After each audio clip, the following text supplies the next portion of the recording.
5 3 9 7 1 5.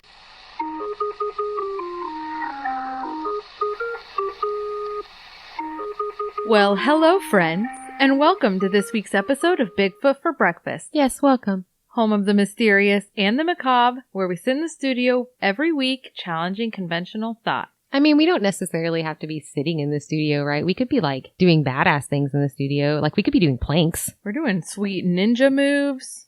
Got some burpees going on in here. No, we don't. Burpees are the devil. I would never do one burpee ever. I've done a lot of burpees in my day. I know, and I refuse to do another one ever again. Anyway, no, we're really just sitting. We're sitting. Same great place, same fantastic channel, and as always, we are your hosts, Samantha Carter and Sarah Jones. If you don't mind, please take this opportunity to press that subscribe button on whichever podcast platform you happen to be listening from so you can be updated anytime we take a new path down the ever-expanding rabbit hole, which is every week, mostly. Yeah, but that's just on here. Like, daily conversation. The paths are never ending. They're just ever winding. I feel like every time we start talking about anything in general conversation, we should probably just hit the record button. We should just call it a rabbit hole because it always is. It really is. Anyway, but we get to share it with you guys now, which we love. Now that we have the pleasantries out of the way, let's go on with the focus of today, which is mind control. You're getting very sleepy. Yes. We're going back to the Cold War to explore a little deeper the American government's little clandestine project, a little skeleton in the CIA closet, among many, Project MK Ultra. It seems that no matter how much you dabble in the historical spiderweb of CIA lies and deceit, there's always something new and exciting to explore for those who have yet to dive into this particular rabbit hole. We're so happy you've come. We've been waiting for you. Come into my parlor, said the spider to the unsuspecting podcast listener. Buckle your seatbelt, keep your arms, legs, and all other free-flying appendages inside the ride at all times. You know what she means. Yeah, you do. Tuck her in. I think there's a name for that. No, we're not going to discuss such things. Launching? No, that's not the right word. Are you sure? Yes. Why have I thought about this enough to feel like I know the word for it? Well, we've specifically had the conversation where you thought that was the word, and it's been proven that that is exactly not the word. We're going to give it a Google. Urban Dictionary. Okay, we Googled it and she's right. That's not a thing. We've gone too far. Whoa, we went too far. You said we went too far. We're already off subject. We need to talk about the Cold War. The year is 1953. And go. This was quite an eventful year for us here in America. In January of 1953, President Truman announced that the U.S. had developed the hydrogen bomb. Almost 70% of American televisions were tuned in to watch Lucy Ricardo give birth to little Ricky. Dwight D. Eisenhower was sworn in as President of the United States. In May, the U.S. conducted its first and only nuclear artillery test. In June, Julius and Ethel Rosenberg were executed as spies for the USSR, and also in that month, the head of the CIA Technical Services Staff, Sidney Gottlieb, approved the use of LSD in the MK Ultra project. This, my friends, is where we jump on this crazy train. All aboard. I think that the most appropriate jumping off point for us lies with a few notable people that will be making recurring appearances throughout the story. So we begin with a man named Sidney Gottlieb. Mr. Gottlieb was born in 1918. He studied chemistry at the California Institute of Technology, obtaining his PhD. He is lovingly known as the CIA's master magician, torturer, or poisoner-in-chief, who I feel quite strongly could be labeled an assassin. If you're in any way interested in CIA conspiracy, you've heard of this guy. He's all over. Yeah, in everything. Everything bad. If it's dark, he's involved, most likely. He was actually the head of the MK Ultra mind control project and made a reputation for himself conducting what could be considered brutal experiments in secret prisons on multiple continents. Not the type of guy I would have guessed who would have lived in a cabin in the woods with outdoor toilets and a vegetable garden, but it sounds like that's the kind of guy he was. He was a homesteader. According to his biography summary on thehistoryreader.com, he even practiced meditation, raised goats, and authored the odd poem or two. It didn't work for his relaxation techniques. He was only 54 years old when he retired from his career and was awarded a medal for distinguished service. He and his wife pretty much sold everything that they owned in 1973 and headed out into the world on humanitarian adventures for spiritual fulfillment. How lovely. He may have needed the karma points. This is not Reddit, Sam. Karma points. Karma points? Is that a thing? On Reddit? Oh, is it? Yeah. Oh, I didn't even know. You have to have like so many karma points to post on anything. It's really freaking frustrating. Oh, I don't read it. So build your karma. Anyway, but if it gives you any like context into the kind of person that this guy was or the kind of career that he had, he was involved in the planning of Fidel Castro's overthrow. Ultimately, his poisoning plots and stuff were discarded and they just decided to just assassinate the motherfucker, but he was involved in that and so were the other guys that we're going to discuss. In their defense on this one, he was kind of a huge piece of shit. Absolutely. But there were some other slightly more unforgivable things that went on here. The next man of note is Richard Bissell. Bissell was born in 1910. He went to Groton and then studied economics at Yale. He too had a very distinguished career, but the highlight as it applies to this particular subject is when, in 1956, the head of the Directorate for Plans, an organization instructed to conduct covert anti-communist operations around the world, Frank Wisner suffered a mental breakdown while struggling with manic depression, and he was sent to a psychiatric hospital where he was treated with psychoanalysis and electroconvulsive treatment, or shock therapy. He was released from hospital in 1958, but he was unable to return to his job. While he was unable to perform his duties, Wisner's job was performed by a fellow named Richard Helms. Once Wisner was released, he was reassigned, but it was decided that Helms wasn't the guy to permanently replace Wisner. Enter Richard Bissell. Helms was named Bissell's deputy. To add a mild amount of career context, in 1960, President Dwight Eisenhower of the United States approved a CIA plan to overthrow Cuban leader Fidel Castro. The strategy of said plan was organized by Richard Bissell and Sidney Gottlieb, and it was tasked with the job of creative planning, quote. I forgot that I put that in there. That's okay. Ultimately, Gottlieb's scheme to cause Castro to fall out of favor with his people was rejected, and Bissell instead opted to just have him killed. That's not really related to this particular subject, but that gives you a little insight as to who these men were. Allen Dulles is another name of note in this recollection. Dulles attended Princeton University, and before returning to the U.S. in 1926, he had already accomplished a pretty impressive diplomatic career. However, he moved forward in pursuit of a law degree from George Washington University Law School and joined the CIA, becoming deputy director. Damn, Daniel at it again in the CIA. Damn, Daniel. It was Dulles who determined that Bissell was the man to replace Wisner rather than Richard Helms. Although, if you ask me, Helms was kind of a badass.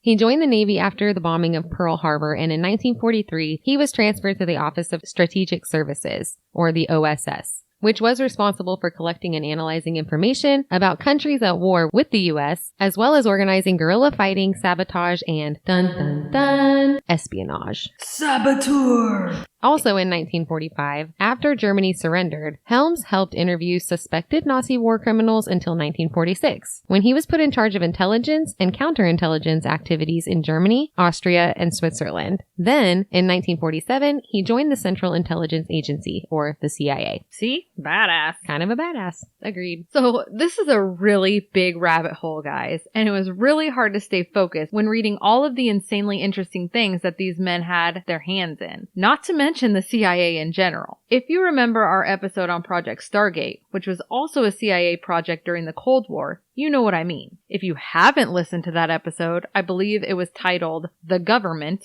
You definitely need to listen to that one as well. It is a good one. Not to toot our own horn. Right. Anyway, just to make sure we're not making any assumptions about who knows what, we're going to go ahead and throw in that the CIA is a foreign intelligence service of the federal government of the United States tasked with gathering, processing, and analyzing national security information from around the world, primarily through the use of human intelligence. As one of the principal members of the United States intelligence community, the CIA reports to the Director of National Intelligence and is primarily focused on providing intelligence for the President and the Cabinet of the United States. Unlike the Federal Bureau of Investigation, or the FBI, which is a domestic security service, the CIA has no law enforcement function and is mainly focused on overseas intelligence gathering with only limited domestic intelligence collection. Straight from the infinite wisdom of Wikipedia, y'all. Not that we get all of our information from Wikipedia, but that one. Some pretty straightforward definitions, but for the most part, I try to make a point to avoid getting any information from Wikipedia. Unless they have good sources, because sometimes they do. And then sometimes you can go into their sources and find more stuff, and it's pretty good. But then there's some people that like to, for fun, go in and add little nuggets of information that are completely untrue, kind of like we're all slide in and talk about how people were like ninja warriors, and you're like, no, they weren't. And I'm like, yeah, you're right, they weren't. Right. He was really skilled with a bow staff. Well, he might have been. We don't know. We don't know. Honestly, but we can't prove that. So Everything's possible. I don't know what he was doing in his parlor. We're not doing planks. There's so much room for activities. Okay, so let's get back to the topic at hand. Back into the fray. At the height of the Cold War, there was rampant fear in the U.S. government that Soviet, Chinese, and North Korean forces were using methods of mind control to brainwash U.S. prisoners of war. Which, to be fair.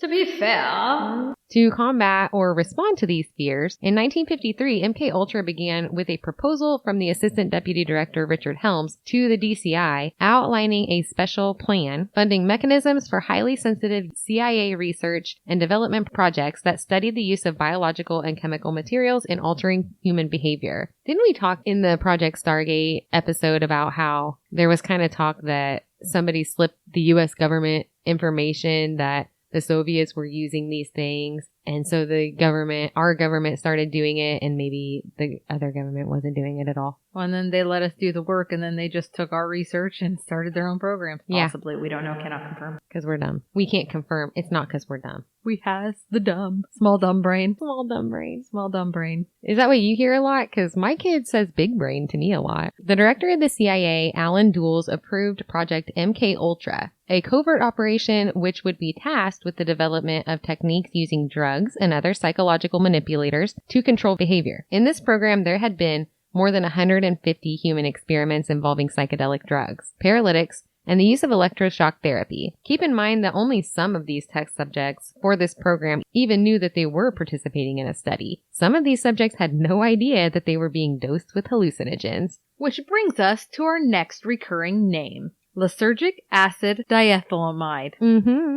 Better known to everyone as LSD or simply acid. LSD is a hallucinogenic drug that was synthesized by a Swiss scientist in the 1930s. It was utilized during the Cold War by certain government agencies for certain research studies, and then later became a popular party drug for the hippies and college kids. To be fair. Okay, so now that we've gotten that out of the way, let's dive a little deeper into Project MK Ultra. You know what I didn't include in this? What? The author of One Flew Over the Cuckoo's Nest actually was a volunteer for this program while he was in college, and then introduced the drug LSD to the party scene at his college. I believe it was UCLA, but I'm not sure, so don't quote me on that. Have you ever seen that movie? I think I read the book. So much symbolism, and I could totally see that. Right? Yeah, it's a good movie. I never read the book. He was totes on acid. I mean, probably. Anyway, there you go. A little nugget from my big smart brain. My guess was shrooms, but whatevs. I mean, tomato.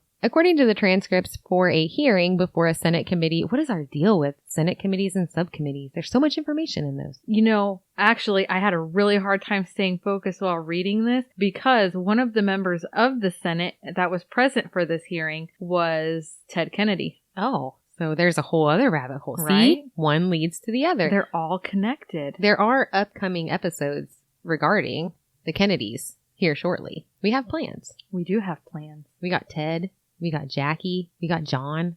We got even some Marilyn getting involved here. Camelot. Yep. So anyway, moving on. So this Senate committee and subcommittee, they met in 1977, many years after the fact.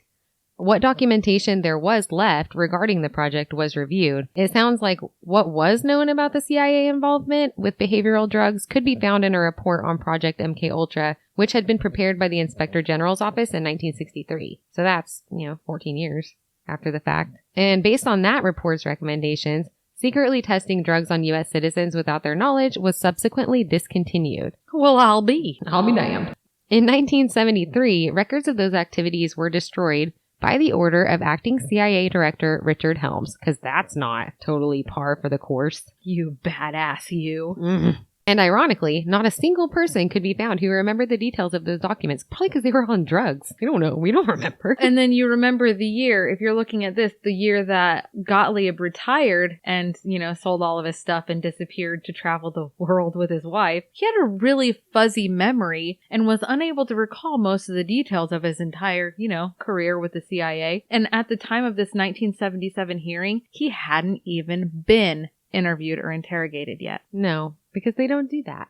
Well, because he didn't remember. Ugh. Which is a point that I believe it was Senator Kennedy made a point to say, why the fuck did he? I mean, he didn't use that word, but he was pretty... Like, he was hard on him. Why haven't you talked to this guy, and where is he? Right. So, anyway. So get it, Ted. Luckily, some documentation relating to the project was overlooked during the Great CIA Bonfire of 73 and were discovered in a very thorough search by a CIA employee. Those recovered folders were actually financial in nature, mostly consisting of approvals for funds, vouchers, accountings, and other such things that weren't necessarily informative as far as the nature of the activities that were occurring, but there were occasional project proposals or memoranda commenting on sub-projects scattered throughout. For the most part, it didn't specifically contain any status reports or anything related to the operation or progress of any particular sub-project. So speaking of sub-projects in regard to MKUltra, I feel that it is pertinent to mention at this point that there were approximately 149 MKUltra sub-projects. So this thing was big, many of which would include research into behavioral modification, drug acquisition, and testing or administering drugs on subjects without their knowledge. Damn it, Cosby, we talked about that. Hey, two Bills walk into a room. You ever see this meme? No. Oh my God, it's great. So there's this meme. There's a picture of Bill Cosby and Bill Clinton. Two Bills walk into a room. Everyone gets raped. That's horrible. It is horrible, but I just die funny. because I'm like, right? Did you see that whole thing that's going on around the internet now where they found a picture of JonBenet Ramsey and Ghislaine Maxwell? No, I haven't seen that. There's a thing. Anyway, I don't know if it's real. Obviously, the first thing I thought of when I looked at it was that's not real. There's a lot of that stuff. We're going to get into an episode about that, actually. Just Hollywood linked to government. We're going to get into it at some point. But there's a lot of Photoshop out there too. So you got to be real careful about what you throw your beliefs into sometimes. But it's weird for a Photoshop because it's literally just profile and her nose, like she's looking and she just happens to be in the background. I'm not saying it might not be real. Yeah. I'm just saying with photos, like I'm a photographer and I know how easy it is to transpose things. So while I would fully believe that that was a thing, that Ghislaine Maxwell would be somewhere where JonBenet Ramsey would be, that would not be hard for me to believe. I also just am so skeptical because I'm like, well, people can do such a good job putting people into a photo. But anyway.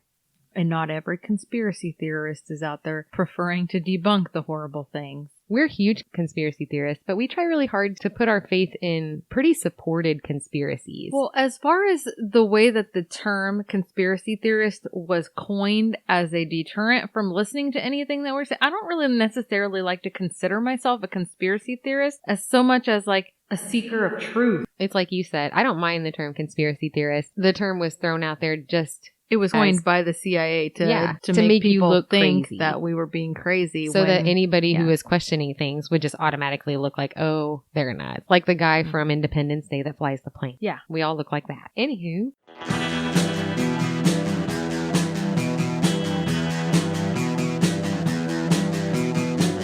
You're listening to the Prescribed Films Podcast Network, home to hundreds of hours of free podcast entertainment. The shows on this network all have a common goal, providing you with the best discussions about movies and other forms of entertainment media. The PFPN hopes to fill your earholes with audio joy. Visit our website with links to all the other amazing shows at www.thepfpn.com. Thanks for listening. Let's break this down and give you more of a specific idea about what sort of sub-projects we're looking at here. So it looks like there was 6 sub-projects that were noted to specifically test on unwitting subjects, 8 sub-projects studying hypnosis, and included 2 sub-projects which applied the use of hypnosis and drugs together. There were 7 sub-projects focused on the acquisition of chemicals or drugs, 9 sub-projects which studied human behavior, research on sleep and behavior changes during psychotherapy. So to simplify that just a little bit, we've got several sub-projects. Some of the sub-projects were assigned to just get the drugs to begin with, get them. Then there's their sub-projects that were assigned to apply the drugs and basically just research how they affected human behavior, right? Or figuring out different ways to dose people without their knowledge. Also, if you're wondering if they ever looked into magician's art, that would be useful in covert operations like sleight of hand, or just magic, to deliver drug-related materials to an unwitting subject. There were exactly 4 sub-projects for that. So they were just getting some magicians to slip people stuff. They were learning the art. I mean, couldn't they have just chloroformed them? They wouldn't remember. Hey, does this bar napkin smell like chloroform to you? What? I mean, I don't know. I mean, that's pretty blatant. I've tried it twice. It only worked once. If at first you don't succeed. There were sub-projects dedicated to motivational studies, studies of assessment and training techniques related to defectors, polygraph research, research on drugs, toxins, and biologicals in human tissue, exotic pathogens, and the capability to incorporate them into effective delivery systems. You get the gist. All the drugs in all the ways. There were, interestingly, 3 sub-projects that were canceled before any work was even done on them, which we'll talk about. They had to do with laboratory drug screening, research on brain concussion, and research on biologically active materials to be tested through skin on human volunteers. And by volunteers, we're not exactly sure that they actually knew that they were volunteered, so there's that. The juiciest part of these documents that was discovered in 1975, after the destruction of most of the documentation, was a list of names. Names of researchers and institutions who participated in the MKUltra project, as well as information on an improper contribution by the CIA to a private institution. So they just happened to stumble on a list of about 185 non-government researchers and assistants who were identified as having some part in these 149 sub-projects, as well as the names of 80 institutions where these studies or researches have been done. Tisk, tisk. One such civilian was Lewis West, a psychiatrist who was in charge of UCLA's Department of Psychiatry and the Neuropsychiatric Institute for 20 years. His alleged CIA handler was the Black Sorcerer himself, Sidney Gottlieb. West's involvement was discovered when a batch of research papers on hypnosis in West's archives were found, along with letters between West and his CIA handler, Sherman Grifford, a very covert cover name. Wouldn't you agree? It's all in the initials. West was adamant that he had, quote, never worked for the CIA. He had said so in a letter written to a magazine editor. The discovered archived letters began with no prologue or preliminaries, as if it were the middle of a conversation. One was dated June 11, 1953, which was only 2 months after MKUltra had begun. In his letter, addressed simply to SG, West proposed experiments using a combination of psychotropic drugs and hypnosis, outlining a plan to discover, quote, the degree to which information can be extracted from presumably unwilling subjects through hypnosis alone or in combination with certain drugs, with subsequent amnesia for the interrogation and or alteration of the subject's recollection of the information he formerly knew, end quote. So basically, drugging them, giving them new information, making them forget about it, and then making them forget about the information that they previously knew. So if they were put in a situation, they could alter their memory of the situation by hypnosis and drugs. So they could walk into a hotel room with somebody and then kill one of the people and then drug the other person and hypnotize them into thinking that they were the ones that killed the person. And then they would confess to it because that's what their new memories told them that they did. And there were lots of instances of this. And we are definitely going to get into that. Yeah, so hold tight. Hold on to your britches. One of the other propositions in the letter addressed the development of, quote, techniques for implanting false information into particular subjects or for inducing them in specific mental disorders, with the intention to create couriers who would carry a long and complex message in their minds without even knowing that they were and then study the, quote, induction of trance states by drugs. I don't know how this doesn't sound exactly like he was working on Project MK Ultra. Relax, go to it. Derelict my balls. You know where I'm going. John Wilkes Booth was an actor / model. The perfect assassin. We should really do a whole episode on John Wilkes Booth because I think there was way more to that story. I just read a whole bunch on that and I was like, all right. He also described who would be taking part in these experiments, and those volunteers were named as airmen, volunteers, patients, and perhaps prisoners in the stockade. Of course, some volunteers would be paid while others may not necessarily be willing, and it may have been subtly suggested that they didn't even know they were participating at all, which leads us to a few interesting stories. So here is where we head down the rabbit hole. Down the hole we go. We're going to Peter Rabbit this stuff. Down in the hole. In 1956, Lewis West published a paper titled The Psychophysiological Studies of Hypnosis and Suggestibility, in which he reported to the CIA that an experiment which he had started in 1953 had at last come to fruition. I'm going to write a book someday and just call it Sarah Writes a Book. I think there's a book called Somebody Writes a Book. God damn it. Of course there is. I also follow a podcast called, I don't remember the guy's name, but someone does a podcast. That was my idea. And then there's another podcast, the I Think We're Doing It podcast. Yeah. There we go. Listen to them. Okay. We've got to stay on subject, Samantha. Right. We're the worst. Okay, so in this paper, West stated that he knew how to replace true memories with false ones in human beings without their knowledge. He described in relatively non-specific detail that it had been found to be feasible to take the memory of a definite event in the life of an individual and, through hypnotic suggestion, bring out the subsequent conscious recall to the effect that this event never actually took place, but that a different fictional event actually did occur. Voila! He had achieved. He achieved it. He achieved it. He achieved the impossible. This makes me think of the Men in Black, like, flashy thing. Right? Did you just flashy thing me? Right? How many times did you flashy thing me?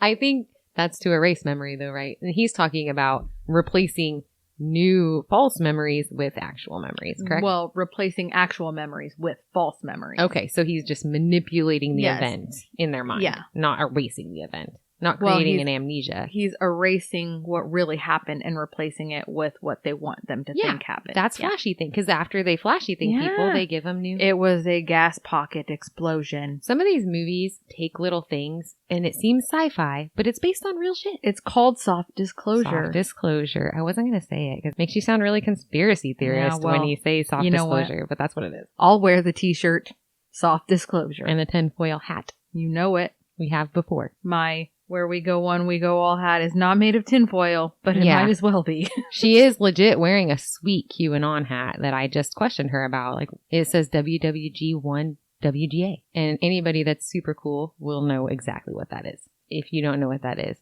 it means you might need to add a little coolness to your portfolio. And if you're not into the specific theories covered by QAnon, you're not reading deep enough, first of all. Second of all, we're not saying that we believe everything, but it's really interesting to read about and think about. Well, it's interesting, even if you don't believe everything, to read up on certain situations that are being questioned and develop your own thoughts on it. To even look at it in the first place as to maybe being different than what it actually is a good quality, I think. We don't buy into everything that we're told, obviously, but It's definitely worth looking into. sometimes to read an article and be like, huh, that could be, or like, maybe I'll look into that a little further, is a good thing. Or you're full of shit. You're totally full of shit. There's a lot of that. There is a lot of that. I hate the people who go on and like repost the satire articles that are obviously made up.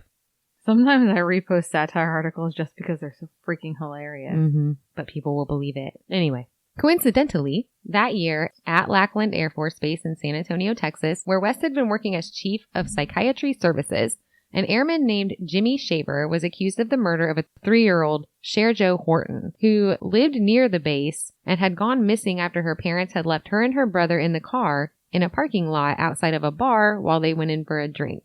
Please reserve your judgments. I will say, though, those times were very different. Times were different. Yeah, I mean, parents let their kids do a lot of other shit that they shouldn't have, but they didn't know at the time. And that was before the whole Johnny Gosh thing, which is what ramped up the missing persons. Stranger danger. Stranger danger. Yep. Anyway, I don't know what happened with the brother, if he was older or younger. I'm not really sure. I didn't really put too much thought into finding out because I don't think it really matters all that much. When her parents discovered she was missing, they called for a search party. An hour into said search party, the group came upon a car parked next to a gravel pit with Cher's underwear hanging from one of the car doors. Ugh. Jimmy Shaver wandered out of the darkness, shirtless and covered in blood and scratches. Appearing to be in a daze, he walked to the edge of the highway, escorted by the search party. He put up no fight or argument. He was described by them as being in a trance-like state. He didn't strike anyone as being drunk. He had no idea where he was, how he'd gotten there, or whose blood he was wearing. In the meantime, Horton's body had been found in the gravel pit near where Shaver was picked up. Her neck was broken, her legs had been torn open, and she'd been raped. Obviously, they arrested Shaver for her rape and murder. This 29-year-old airman was recently married with 2 children of his own, had no criminal record, and no recollection of the crime for which he had been arrested. Now, we know that those things don't necessarily indicate that he is innocent. They are just details of the case. It had been confirmed that Shaver had been at the bar that Horton had been abducted from. It sounds like he had left with a friend. His friend told the police that neither he or Shaver was drunk, but he thought that Shaver had seemed high on something. Shaver was examined by 2 doctors and an Air Force marshal who all agreed that he was not drunk, but that he wasn't normal. His interrogation continued all through that morning. You know what's really strange? When his wife came to visit, he didn't even recognize her. That is weird, but it's not the weirdest thing about this case. And see, I know where a lot of people would go with this because this is where I would go with it. Had this been the only information you were given, it's like, well, people snap all the time. They, have a lot of pressure. They are normal 1 minute and then just lose it. There's dissociative states, fugues that happen that are unexplainable, but there's more. At 10:30 the morning after the murder, Shaver was certain that he had not committed the crime and in fact described a stranger with blonde hair and tattoos who he claimed was the guilty party. But after his second meeting with the Air Force Marshal, though he still had no memory of having committed the crime, he had rationalized that he must have done it and signed a statement taking responsibility for the heinous act. Which happens all the time too. In September, 2 months after the incident, Shaver had still no memory of it. Colonel Robert S. Bray, who was the commander of the base, ordered that Shaver undergo a psychiatric evaluation, which would, of course, be performed by none other than Dr. Lewis West. Shaver spent the next 2 weeks under West's supervision as he tried to determine if Shaver had in fact been insane at the time that the crime occurred. They revisited the crime scene. West then hypnotized Shaver and administered an injection of sodium pentothal or truth serum to see if that would jog his memory. Does this sound familiar? While under drugged hypnosis, he recalled the events of that night. He said that Horton had apparently triggered repressed memories of his cousin, Beth Rainbow, who'd sexually abused him as a child. And while drinking that night, he, quote, had visions of God who whispered into his ear to seek out and kill the evil girl Beth. And then he confessed to having killed Horton. Throughout the trial, the focus of his testimony rested on West's truth serum interview with Shaver, which was read into record. Throughout the entirety of this interview, Dr. West walks an entranced Shaver step by step through the crime with a series of leading questions like, tell me about when you took your clothes off, Jimmy. Jimmy, do you remember when something like this happened before? Or, after you took her clothes off, what did you do? Shaver's response was, I never did take her clothes off. Now, the interview between Shaver and West had occurred in 3 parts. The middle of this interview had conveniently not been recorded. So, the interview cuts out and then picks up with Shaver crying and Dr. West asking, you remember it all now, don't you? Jimmy replied affirmatively. Dr. West pushed that Shaver was temporarily insane on the night that Cher Joe Horton was murdered, but that he was quite sane now. Although, from the way he was described sitting in the courtroom like a man in a trance, it doesn't really seem that way. And even though he was known to be a chain smoker, he didn't even take a break for that. Seems strange for someone under so much pressure and life stress. Also, throughout the trial, they dug through Shaver's medical history, which included a record of him having struggled with severe migraines, so bad that he would plunge his head into buckets of ice water at the first sign of onset. In response to his condition, the Air Force had recommended him for a 2-year experimental program. Interestingly, the name of the doctor who'd attempted to get him to join this experimental program was left out of the record. So, at this point, I feel like we can all agree that there are too many coincidences to discount. I would say so. To add to that list of coincidences, it was never actually confirmed by officials at the Air Force Base whether or not he participated in that experimental program for his migraines. Why? Well, because within that record of the program, the files for all of the patients with the last name starting with S.A. through S.T. had strangely disappeared. Weird. That's the very basic gist of the story of Jimmy Shaver and his possible unwitting participation in Project Ultra. We will let you form your own opinion, since we can really neither confirm nor deny with any certainty that it was a thing. But really? Really? Come on. Come on. Come on. Come on. Come on. Come on.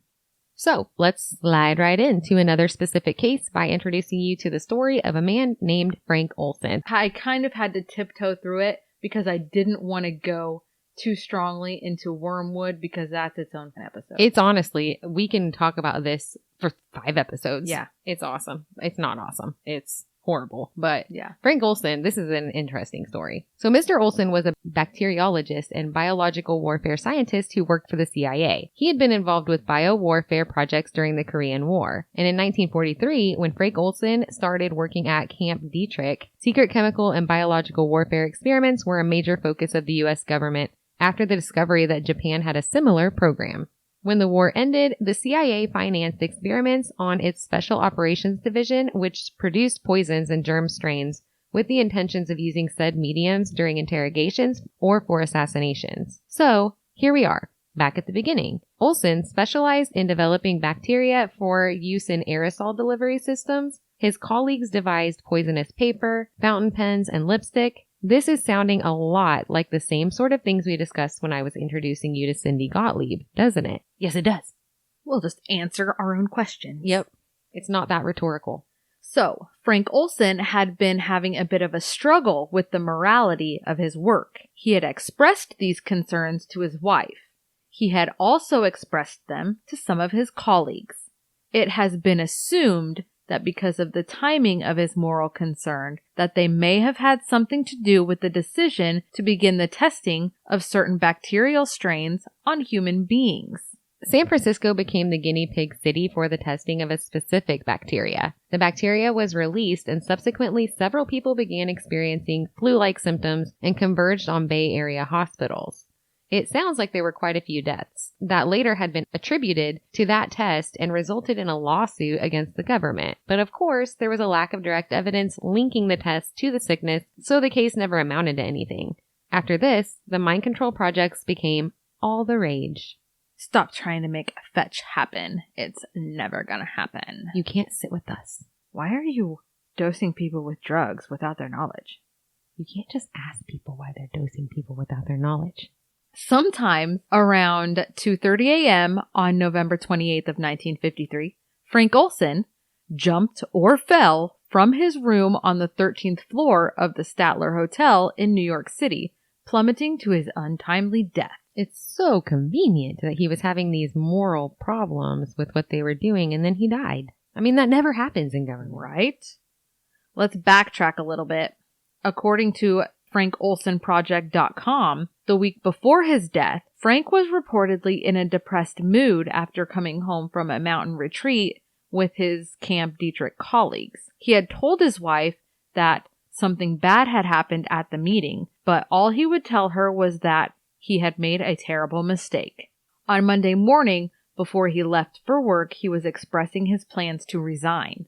According to his wife Alice, the next thing she knew, he had been sent off to see a psychiatrist in New York. See, I feel like I am a much nosier wife than that. I would demand details. Tell me what happened. right now. What happened with Camp Dietrich peeps? The CIA ain't got nothing on my wifey interrogation technique. That's right. I will know. Fight me. Yep. Or you're sleeping in the camper. Or worse. Or worse. I want to know the secrets. In 1975, the Rockefeller Commission report revealed that Olson was included in a long list of CIA and military personnel that had been unknowingly dosed with LSD as a part of a test under Project MK-Ultra. After this dosing, many developed serious side effects. Olson had actually exhibited symptoms of paranoia and schizophrenia after the experiment, and he had actually told his superiors that he wanted out of biowarfare business. Yeah. 4 days after going to New York, it seemed to his family that Frank was eager to come home and was feeling better. He was expected to come back the very next day. However, 6 hours after talking to his family, he plunged to his death after allegedly jumping from his hotel room window. Keep in mind, this was a man whose work and knowledge was considered quite valuable. This was also a man who had knowledge of certain undertakings of the CIA and was unhappy with being a part of it. This was a man who was ready to walk away from that career, taking that knowledge with him. Highly suspicious, don't you think? I know what you're thinking. We could manage to dig a conspiracy out of every situation. And yes, we do have a gift for seeing the possibilities in all situations, but we also try very seriously to look at these situations with objectivity. And well, come on. Once again, come on. So they did an autopsy, embalmed the body, and shipped Frank back to Maryland to his family for his burial. So if I was the wife here, I'd be like, y'all don't touch his body. I will come pick it up exactly as is, and I'll figure it out. Nobody mess with it. His son Eric did later have him exhumed. He did, but then it's too late. They already jacked with it. They found some stuff. Okay, we'll get to that then. Well, we'll get to that when we discuss Wormwood on a different episode. Okay, so they did the autopsy. They sent him back to Maryland to his family afterwards. And at the funeral, the family noted a distinguished-looking stranger who stood at the back of the church. It was later discovered by Frank's son, Eric, that this distinguished gentleman's name was Dr. Sidney Gottlieb. Are we connecting those dots? Good. We're all on the same page. We have to be. Come on. So, jumping back to the 1970s, when Pentagon Papers were leaked to the press by a former Defense Department analyst, Daniel Ellsberg, you know that name? Y'all know that name? It was at that time that the American public became aware that it was not likely that there would be a U.S. victory in Vietnam. Vietnam. Yeah, because people always say Nam, not Nam. Yep. And President Nixon's administration authorized freelance CIA operatives to break into the office of Ellsberg's psychiatrist in an effort to discredit Ellsberg. The conspiracy theories are running rampant. See, that's the thing. You know what I'm talking about now? We're talking about some Watergate. We're talking about Watergate? Talking a little bit about Watergate. That's what we were talking about yesterday. They're all weirdly interconnected. Yes. There's so much connection. But anyway, we can't get into that either. We gotta focus on the task We're at going. hand. We're That's going. a whole other episode, but we're not going to elaborate. Anyway, after that, reports of similar violations involving the CIA led to the formation of the Rockefeller Commission, weird, headed by Vice President Nelson Rockefeller in 1975, which of course investigated and released a report on its findings on Project MK-Ultra. But do we trust the Rockefellers? Not entirely. Especially Nelson. And not mostly. There was a little more transparency after that interrogation. During this investigation, a CIA secretary inadvertently handed over a file marked Frank Olson. Oops. It's so blatant. Frank Olson. Here's this. I don't know what it is. And here we are. Get out your red yarn, guys. It is time to make a map. We're making a map. Oh, in case you are needing some resolution in this case, which we all know you are, because I hate not having closure. Olson's family was awarded a settlement of $750,000 and received a personal apology from President Gerald Ford and then CIA Director William Colby, because it actually looked very likely that the CIA had in fact assassinated Frank Olson. So there's some admission with money. They love to do that. We don't know for sure, but here's $1 million. Got your pinkies up? Yep. We really should live record these. Yeah, because there's some great action in a lot of our readings. I'm a hand talker. Me too. So I'm sitting here talking around my mic with my trying not to smack it every 5 minutes. I had to take my hat off because she kept ramming her face into her microphone. Can't handle a hat bill bills of are a hat. hard to manage. Yeah. Okay. This situation was specifically addressed in the 1977 Senate committee hearing as Senator Inouye asked Admiral Turner the following question, quote, in February 1954, and this was in the very early stages of MKUltra, the director of Central Intelligence wrote to the technical services staff officials criticizing their judgments because they had participated in an experiment involving the administration of LSD on an unwitting basis to Dr. Frank Olson, who later committed suicide. Now, the individuals criticized were the same individuals who were responsible for Subproject 3, involving exactly the same practices. Even though these individuals were clearly aware of the dangers of surreptitious administration, and had been criticized by the director of Central Intelligence, Subproject 3 was not terminated immediately after Olson's death. In fact, according to documents, it continued for a number of years. Can you provide this committee with any explanation of how such testing could be continued under these circumstances? To which Admiral Turner responded, "No, sir, I can't." And that's a direct quote. He was then asked if the men who were responsible for that sub-project were still employed by the CIA, to which he stated, "They are not." So it sounds like Senator Inouye was seeking out answers as to how these particular men were punished for having continuing this experimentation after they had been made aware that the practices were unsafe. And the line of questioning is as follows.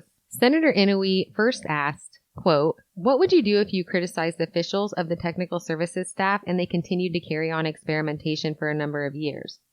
Admiral Turner responded that, quote, I would do two things, sir. One is, I would be sure at the beginning that I was explicit enough that they knew that I didn't want that to be continued anywhere else. And two, if I found it being continued, I would roll some heads. Senator Inouye asked, quote, could you provide this committee with information as to whether the individuals involved had their heads rolled?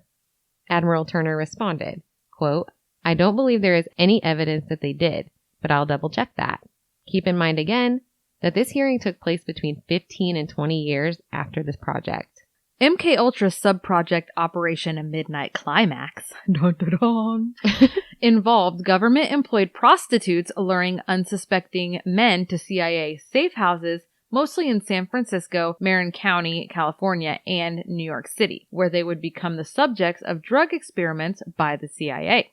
The CIA dosed the Johns with LSD and watched the drug's effect on men's behavior from behind a two-way mirror. There were, of course, recording devices installed in the prostitutes' rooms which had been made to look like electrical outlets. They can spy on you from anywhere. It sounds to me like this sub-project, much like the other sub-projects under MKUltra, had very little oversight, and it was admitted by the CIA agents involved that it was mostly a party-like atmosphere with cocktails and merriment behind the mirrors. That's the thing about these old projects that were going on in the CIA, is that it just seems like they were like, oh, we have this idea. So there was a group of, 15 guys who just did stuff, but no one really monitored it. And there was no accountability. No, and there was no safety put in place or regard for other human individuals or life or feelings or...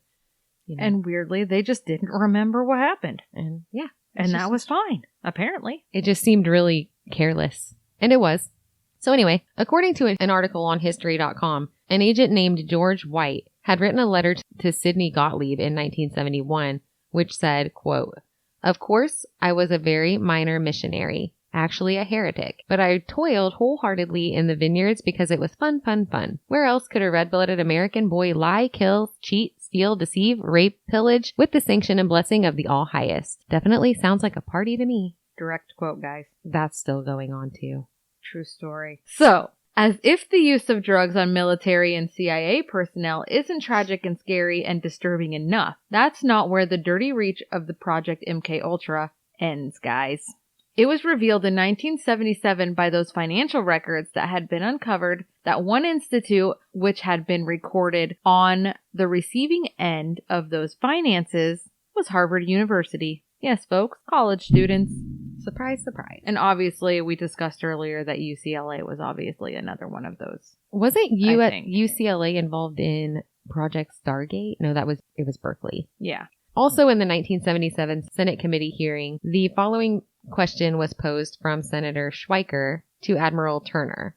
And we're just going to read the question straight from the transcript. Quote, I would like to come back to the experiments which may have helped to finance. It wasn't clear to me from your previous answers what kind of work was done there. I gather that you were unclear on that too from your remarks, yet I find in the CIA documentation, which you have supplied us, a list describing some of the advantages the agency hoped to gain. It says, A, 1/6 of the total space in the new hospital wing will be available to the chemical division of TSS. Blank, blank, blank. As in, it had been altered Yeah. to hide information. B, agency sponsorship of sensitive research projects will become completely deniable. C, full professional cover will be provided for up to 3 biochemical employees of the chemical division. D, human patients and volunteers for experimental use will be available under controlled clinical conditions with the full supervision of, and then there's a blank. Something has obviously been deleted there. Yeah. It seems pretty clear to me what they intended to do in that particular wing, doesn't it? Why would you go to such elaborate preparations to buy part of the wing, bring 3 of your own personnel there, give them a cover, and give them access to patients? Why would you go to such trouble and expense to arrange all of that if you weren't planning to experiment on people in the hospital? In response to that question, Admiral Turner confirmed that it does sound as though the intention is absolutely to perform chemical testing on hospital patients. He did go on to state that there is no definitive proof that any of that testing actually occurred. So basically, he said, yeah, that was the intention, but prove it. That's exactly what he's saying. Prove it. Of course there isn't any proof. So Senator Schweiker continues this line of questioning, asking, do you have any indication that some experiment in the facility used terminally ill cancer patients as subjects? You do acknowledge in your statement, and it is clear from the other documents, that these kind of experiments were at some point being done somewhere. So the question is there any indication that cancer patients or terminally ill patients were experimented with in this wing? And Senator Schweiker is given the following response from Admiral Turner. Yes, it does appear that there is a connection here, sir. How vague. So he's just agreeing with what's proven, but not admitting to anything. So let's keep diving into more of these sub-projects, like maybe Sub-Project 54, which, according to the Senate committee transcripts, quote, involved examination of techniques to cause brain concussions and amnesia while using weapons or sound waves to strike individual without giving and without leaving any clear physical marks. That sounds so Dyatlov Pass, remember? True. Anyway, it sounds like this sub-project had been poetically named Perfect Concussion. It sounds like the CIA denied that the activities of this project ever actually took place, and it was one of the ones that were canceled before any of the tests actually occurred. Under Project Ultra, anyway.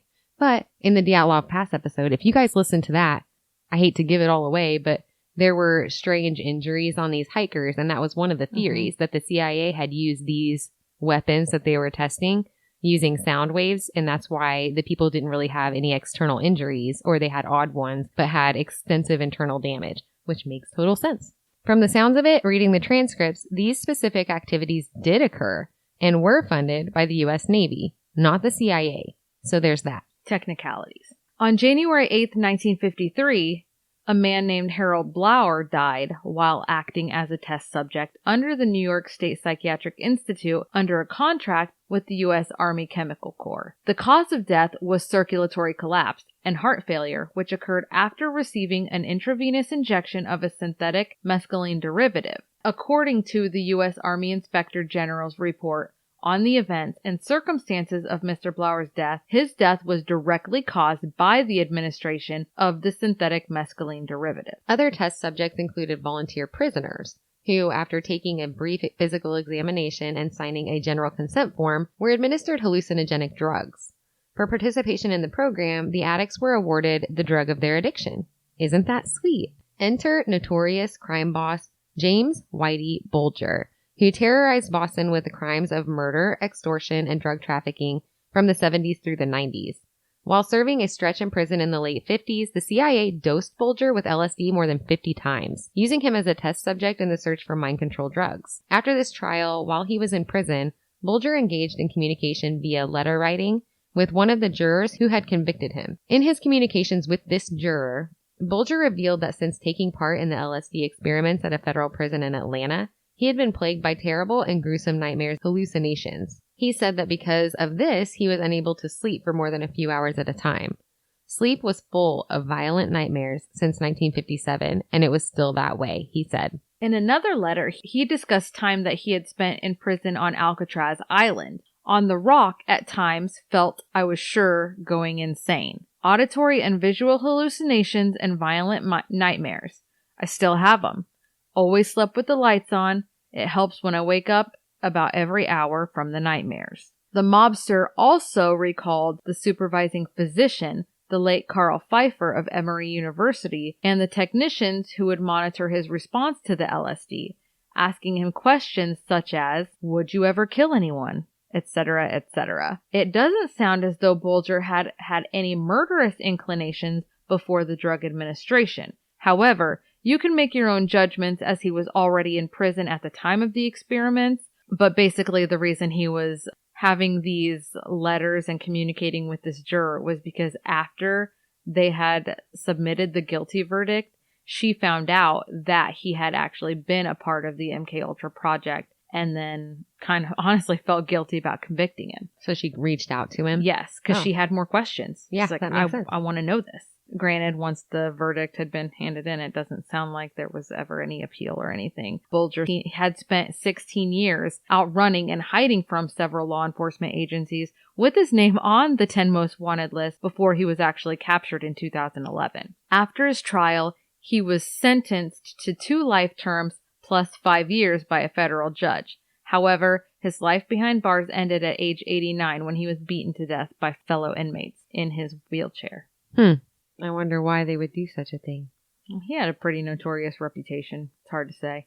But those are just a few of the incidents that can be linked to the CIA and Project MKUltra. As always, we try to gather a well-rounded bit of information, present it as we understand it, without bias most of the time, when we can control it. Come on. And we do let you be the judge. What do you think? Let us know. We are open to other opinions completely. There are obviously some more outrageous theories still floating around out there in the world, and some even deny that this was ever even a thing. We, of all people, know that some people are quick to dismiss theories suggested by believers of such conspiracy theories. There are those who are convinced that celebrity or politicians can sometimes act strangely as a result of the effects of these type of top secret mind control experiments under the supervision of departments of the U.S. government. Some of these theories extend to more sinister plots and even function in combination with other so-called conspiracy theories, including those who suggest that the gunmen behind Sandy Hook and Columbine were not terrorists or fanatics, but rather MKUltra puppets, under the control of unknown forces in an attempt to create chaos and political and civil unrest. Keep in mind, too, that this episode, it covers such a hugely broad subject. So we're just scratching the surface here. So you'll probably see some other episodes down the road that kind of get into deeper, more specific areas within MKUltra. When it comes to this project, an hour of talking is dabbling. You're just dabbling. Yeah. I mean, a tiny, tiny bit. You're dipping your toe. We definitely just dipped your toe. Just a little toe dip. Dipping your little toe in the rabbit hole. A toe in the rabbit hole. You're going to get sucked in. Yeah, it's difficult not to. The water's fine. It's nice. And all the rabbits have drowned. So you're not going to get bit. Yeah, they're floating around on the surface. Thank you again for listening to Bigfoot for Breakfast. Once again, following us down our rabbit hole. No actual rabbits were harmed in the making of this episode. Keep listening as we continue to spiral down through the various mysteries of the universe. If you want to contact us for any reason, shoot us an email at bigfootforbreakfast@outlook.com. Or you can send us a Facebook message, or you can just post on our wall. We love memes. Any type of conversation, really. Let's get interactive. Send us some memes. If you don't have anything to say, just find a meme. 2 bills, walk into a room. You can also follow us on Instagram and send us messages on there as well. You can also leave us a voicemail and let us know what you think of the show. Show us some love or bombard us with public ridicule, whatever, and we'll still play it on the next episode. That number is 641-812-2635. Thanks for dropping by.